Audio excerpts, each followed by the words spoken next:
Hello, besties. Welcome back to our channel with another part of Dragon Shameless Wife. आइए हम इस part को शुरू करते हैं।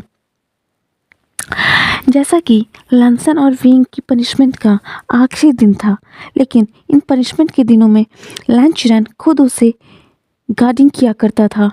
वो हर इवनिंग को उन्हें लाइब्रेरी पवेलियन लाया करता था और उनकी पनिशमेंट पे खुद नज़र रखा करता था। इससे विंग कभी कभी बहुत ज़्यादा इरिटेट हो जाया करता था, क्योंकि उसे कुछ भी बोलने या कहने का मौका नहीं देता था लैंचरन। वो सिर्फ वहाँ जाते थे और अपनी पनिशमेंट लिया करते थे। पहले दिन तो विंग को बहुत गुस्सा आता है, क्योंकि जब वो पनिशमेंट लेने के बाद खड़ा होता है तो उसकी पूरी बॉडी नम हो गई होती है। विंग में तो इतनी भी जान नहीं थी कि वो खुद चलकर जा सके। लैंसन ने विंग को अपनी बाहों में ब्राइडल स्टाइल में कैरी करते हुए उसे साइलेंट रूम लेकर आया। विंग उसी तरह भी लैंसन की गोद में ही था। थोड़ी देर बाद जेंट्री के गेट पे नॉक होती है और उसके ब्रदर आके उन लोगों के लिए खाना छोड़कर जाते हैं। अपने ब्रदर को देख के लैंसन थोड़ा सा अनोइंग महसूस करता है कि वो विंग ऐसी हालत में बैठे हुए थे और अचानक से उसके ब्रदर आ गए। लैंसन को ये बात बिल्कुल पसंद नहीं आई। लैंसन तुरंत अपने खाने को टेबल पर रखते हैं और उन्हें खाने के लिए भूलकर चले जाते हैं। साथ ही साथ वो लैंसन को ये भी कह देते हैं कि वो दवाई भिजवा देंगे किसी के यहाँ। तो लैंसन सिर्फ हूँ करता है और उसके ब्रदर वहाँ से चले जाते हैं। उसके ब्रदर के जाने के बाद विंग अपनी बॉडी को थोड़ा सा लैंसन से मूव करने लगता है। लैंसन के ऊपर जब विंग की बॉडी मूव होती है तो वो लैंसन के प्राइवेट हिस्से पे रब होने लगती है और विंग को एक अलग से सेंसेशन महसूस होती है। विंग अचानक से अपनी आंखें खोल देता है और लैंसन की ईयर्स रेड हो चुके थे। लैंसन इस वक्त बहुत ज़्यादा अराउज था और विंग लैंसन को देख रहा था। इस वक्त लैंसन बहुत ज़्यादा क्यूट लग रहा था, क्योंकि उसकी पूरे ईयर्स रेड हो चुके थे। विंग खिलखिलाने लगता है उसे देख के। तभी जेंट्री की डोर पर एक बार फिर से नॉक होती है और वहाँ कोई और नहीं, खुद एक सर्वेंट आया हुआ था विंग के लिए मेडिसिन लेकर। विंग उठने की कोशिश कर रहा होता था, तभी वो वापस गिर जाता है विंग वांगजी के लैब में, क्योंकि उसके पैर अभी भी पूरी तरीके से नम थे और हाथ भी। वो सर्वेंट खुद आकर साइलेंट डोर के पास मेडिसिन रखकर चला जाता है।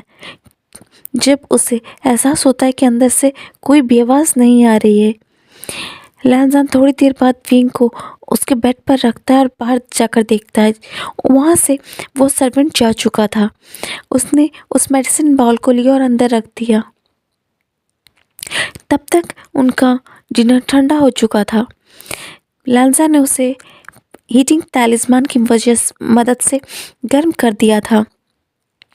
हीटिंग तैलिस्मान से खाना गर्म होते ही विंग के नाक में खुशबू आने लगती है और कहता, लैंसन मुझे तो बहुत ज़ोरों की भूख लगी है, क्या तुम्हें लगी? लैंसन बस कहता और वो विंग के पास खाना लेकर आ जाता है। विंग लैंसन खाना खाने लगते हैं और उसके बाद लैंसन विंग को मेडिसिन दे देता है। विंग और लैंसन एक दूसरे के बगल में सोए हुए थे। लैंसन विंग को देखते हुए कहता है, क्या हुआ विंग, तुम्हें नींद नहीं आ रही? तब विंग अचानक से लैंसन के ऊपर चढ़ जाता और कहता, मेरे हाथ मेरे बैक बहुत ज़्यादा दर्द हो रहे।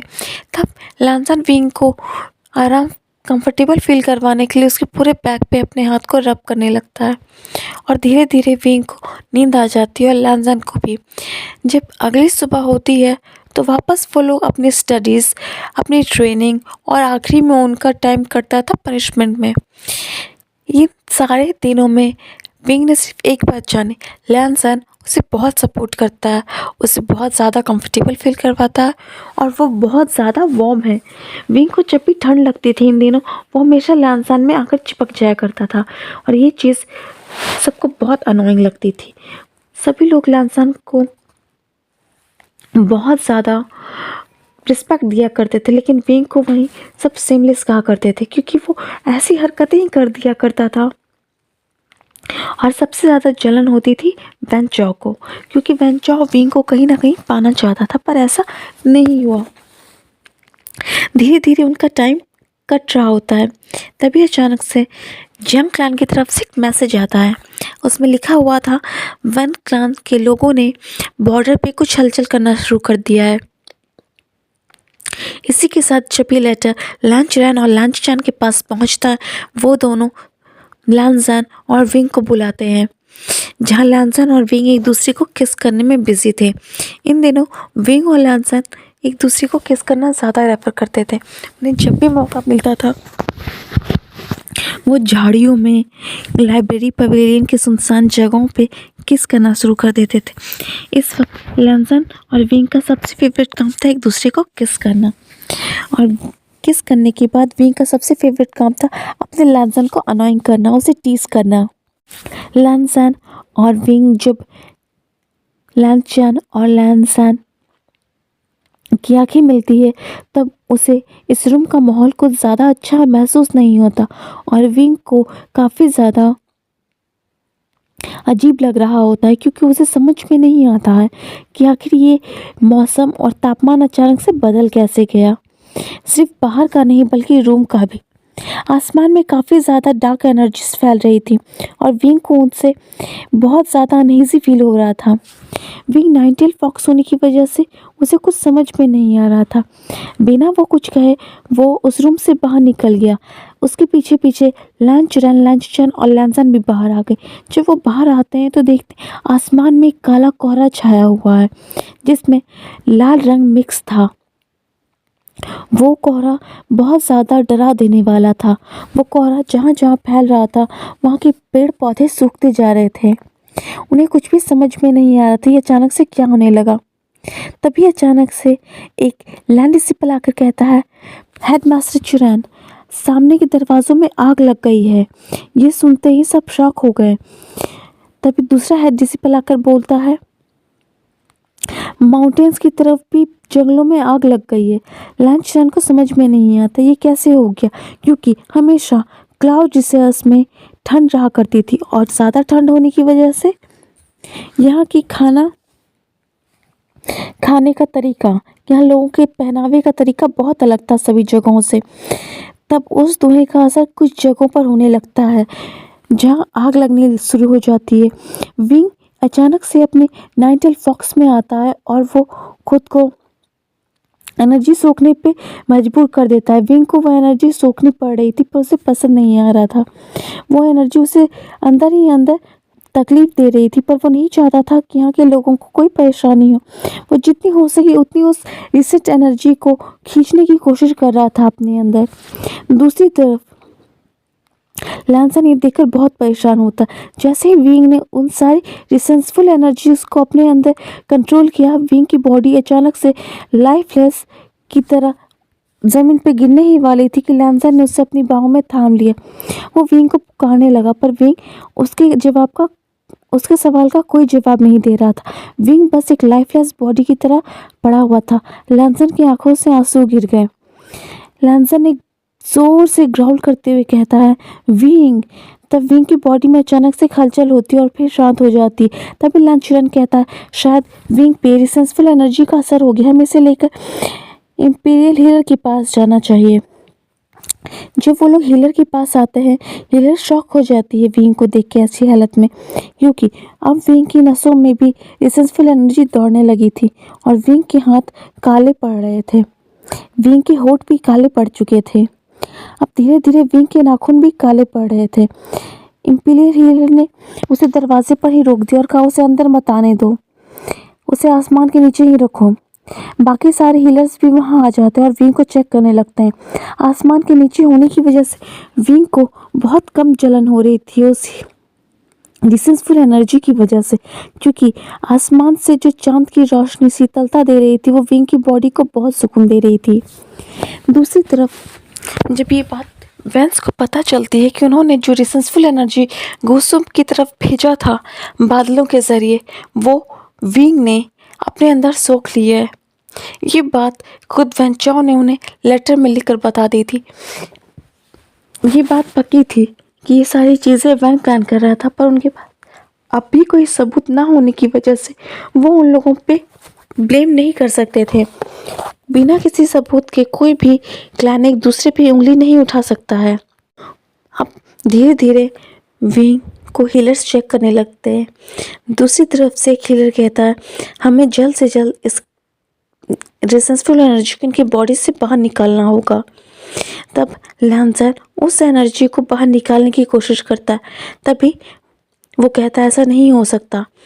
विंग खुद एक नाइटिंगेल फॉक्स है और उसकी तो फितरत ही है कि वो रिसेंसफुल एनर्जी को कंट्रोल कर सकता है। तब हीलर्स कहते हैं हाँ, पर हमें इस एनर्जी को वाइट एनर्जी में कन्वर्ट करना होगा। लैंसर की बात समझ में नहीं आती। फिर वो अपनी एनर्जी वापस विंग को देने लगता है, इतनी रफ्तार में कि वो सारी रिसेंसफुल एनर्जी को काट देती है और सारी रिसेंसफुल एनर्जी विंग के अंदर टुकड़ों में बढ़ जाती है और वो नष्ट हो जाती है लैंसन के स्पिरिचुअल एनर्जी की वजह से। विंग की आंखें खुलती है और वो सबसे पहले लैंसन पे पड़ती हैं। लैंसन जो बहुत परेशान था, उसकी आंखों में आंसू थे। उसके चेहरे को देख के ऐसा लग रहा था जैसे कि वो रोया है और जितनी देर से विंग बेहोश था उसके सामने उसकी बाहों में, लैंसन की आंखों से सिर्फ आंसू गिर रहे थे। विंग को होश में देखकर लैंसन बस विंग को अपने सीने से लगा लेता है और उसके पूरे चेहरे पे, फोrehead पे किस करने लगता है और कहता है विंग तुमने ऐसा क्यों किया। तब विंग मुस्कुराते हुए कहता है मुझे तो ऐसा ही करना था ना, और वो बेहोश हो जाता है। तब लैन हीलर्स बोलते हैं ये बिल्कुल ठीक है यंग मास्टर लैन, आपको अभी रूम में ले जाना चाहिए, ये बहुत ज़्यादा वीक है। अगली सुबह विंग को होश आता है और वो लैंसन की बाहों में होता है। लैंसन अभी भी उसके पूरे फेस पे किस कर रहा होता है। विंग तब अपनी आंखों खोलते हुए कहता है लैंसन क्या तुम मेरे लिप्स पे किस नहीं करने वाले हो। विंग इसे इतनी सिलेक्टिवली बोलता है कि लैंसन बस विंग को देखता ही रह जाता है। वो विंग को इस तरीके से देखकर बहुत खुश था, पर विंग का चेहरा अब भी काफ़ी ज़्यादा पेल था। वो तुरंत विंग को अपने आर्म्स में खींचते हुए उसे फोर्सफुल किस करने लगता है। जैसे ही वो ब्रेथलेस हो जाता है, विंग अपने लैंसन के कंधे पर टैप करता है और लैंसन विंग से अलग हो जाता है। अब उनके फॉरहेड अटैच थे और वो कहता है विंग आगे से ऐसा मत करना, मैं डर गया था। तभी विंग उसे टीज करते हुए कहता है light bearing god young master Gosu डर गए थे, कैसा हो सकता है। लैंसन मुस्कुराते हुए कहता है विंग। लैंसन अपने पुराने वाले विंग को देखकर बहुत खुश होता है, जो उसे अनॉय करता था, उसे टीज करता था, जो बिल्कुल चेयरफुल चाइल्डिश था। वो अपने हस्बैंड को देखकर फिर से एक बार उसके फॉरहेड पर किस करता है और कहता है आई मिस यू। तब विंग खिलखिलाते हुए कहता है मैं तो बस थोड़ी ही देर तुम्हारे साथ नहीं था लैंसन, फिर तुम मुझे इतना मिस करते हो। अगर मैं तुमसे दूर हो गया तो तुम मुझे कितना मिस करोगे। तब लैंसन विंग के लिप्स पे एक जोर से बाइट करते हुए कहता नेवर नेवर। विंग कहता ओहो ठीक है ऐसा कुछ नहीं होगा, अब तुम शांत हो जाओ। दूसरी तरफ जिन क्लैन और जंग क्लैन में भी बिल्कुल वैसा ही स्मोक फैल रहा था। जिन क्लैन को कुछ भी समझ में नहीं आ रहा था कि क्या हो रहा है जंग क्लैन में। जिन क्लैन के लोगों ने जैसे तैसे लैंडलिंग में सब कुछ ठीक तो कर दिया, लेकिन जंग क्लैन में ये सब कुछ ठीक नहीं हो पा रहा था। हमारे स्नो टाइगर प्रिंस काफ़ी ज़्यादा कोशिश कर रहे थे। जंग चंग को जब भी पता चलता है कि कंट्रोल नहीं होने वाला है, तब वो अपनी जेडियन का इस्तेमाल करता है जो काफ़ी ज़्यादा पावरफुल थी। और दूसरी तरफ उसके फादर मदर जंग क्लैन को एक सेफ्टी बैरियर में कन्वर्ट कर रहे थे कि वो बादल उनके क्लैन को हार्म ना पहुंचाए, लेकिन इसे करने के लिए टाइम लगता। तब तक जंग चंग ने उसे कंट्रोल करने के लिए जेडिन का इस्तेमाल किया और अपनी कोर का, जो काफ़ी ज़्यादा असर करते हुए उनको कुछ दूर तक ढकेल पाए। कुछ दूर ढकेलने के तुरंत बाद ही उन क्वीन और किंग ने जंग क्लैन के तुरंत एक सेफ्टी बैरियर तैयार कर दिया जिसके अंदर सब कुछ ठीक था। अब वो बादल जैसे ही बैरियर से टकरा रहा था, वो धीरे धीरे नष्ट हो रहा था। वो उसकी आवाज़ से काफ़ी सारे बच्चे डर रहे थे। अचानक से दूसरी तरफ चिंगची की डोर पर नॉक होता है और बाहर कोई और नहीं, लैन चिरैन और लैन चिचान आए हुए थे। दरवाज़ा खोलते ही लैंसन देखता है उसके अंकल और लैन चिचान आए हुए हैं। वो अपने अंकल और ब्रदर को ग्रीट करता है, पर वो जिंगची में आने के लिए अलाउ नहीं करता है क्योंकि विंग की हालत अभी बहुत ज़्यादा ख़राब थी। वो कहता है लैंसन कौन है, तुम अभी कह रहे थे तुम मुझे मिस कर रहे हो, अचानक से तुम मुझे छोड़ के बेड पे अकेला चले गए। कहाँ हो, जल्दी आओ। विंग बच्चों की तरह उससे कंप्लेंट्स कर रहा था। दूसरी तरफ लंचन और लंचरन जब ये बात सुनते हैं तो उन दोनों के चेहरे लाल हो जाते हैं और लंचरन कहते हैं तुम्हें उसका ख्याल रखना चाहिए बंजी, अच्छे से उसका ख्याल रखना। और लंचन के चेहरे पे एक प्यारी सी स्माइल आ जाती है। लंचन की ने जब ये बात अपने अंकल अपने ब्रदर के मुंह से सुनी वो पूरी तरीके से रेड हो गया था। उसके चीक्स, उसके ईयर्स, वो पूरा बिल्कुल लाल टमाटर की तरह हो गया था, बिल्कुल लालम लाल। देखने से ऐसा लग रहा था कि वो किसी भी वक्त फट जाएगा, पर गुस्से से नहीं, शर्म से। विंग फिर कंप्लेन करते हुए कहता है लैंसन हस्बैंड।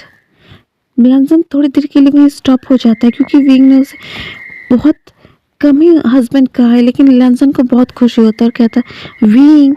विंग फिर से अपने बच्चों वाली आवाज़ में कहता है लैंसन लैंसन लैंसन। ये वो बार बार रिपीट कर रहा होता है और उसके अंकल ब्रदर के चेहरे पे स्माइल आ जाती है और वो वहाँ से चले जाते हैं। विंग जब बोलता कौन था लैंसन जो तुम्हारे लिए मुझसे ज़्यादा इम्पोर्टेंट था, तब वो कहता अंकल और ब्रदर आए थे। तब विंग चुप हो जाता और कहता क्या हुआ, कुछ हुआ है लैंसन। उसकी आवाज़ में अचानक से सीरियसनेस आ जाती है जो अभी तक सेल्फिश चाइल्डिश बन रहा था। लैंसन कहता नहीं अंकल बस तुम्हें देखने आए थे, तुम्हारी आवाज़ सुनकर वो चले गए यहाँ से। विंग कहता ओहो अब तो वो ओल्ड लैंड चिरैन मुझे पक्का पनिश करेगा कि मैंने उसके नेफ्यू को परेशान कर रखा है। तब लैंसन विंग के फोरहेड पर आके किस करता है और कहता है ऐसा कुछ नहीं, और विंग अपने लिप्स को आगे कर देता है। वो ये कह रहा था कि उसे किस चाहिए। लैंसन बिना कुछ कहे उसे किस करता है। अब धीरे धीरे उसकी किस इंटेंस होती जा रही थी। अब जैसे ही विंग लैंसन के ऊपर आ जाता है और वो उसे किस करने लगता है, उसके ड्रेस को अनड्रेस करने लगता है, विंग का हाथ अचानक से लैंसन पकड़ लेता और कहता विंग तुम्हारी तबीयत अब भी ठीक नहीं है। तो विंग जवाब देता है कि ड्वेल कल्टीवेशन हमें ठीक कर सकती है ना लैंसन।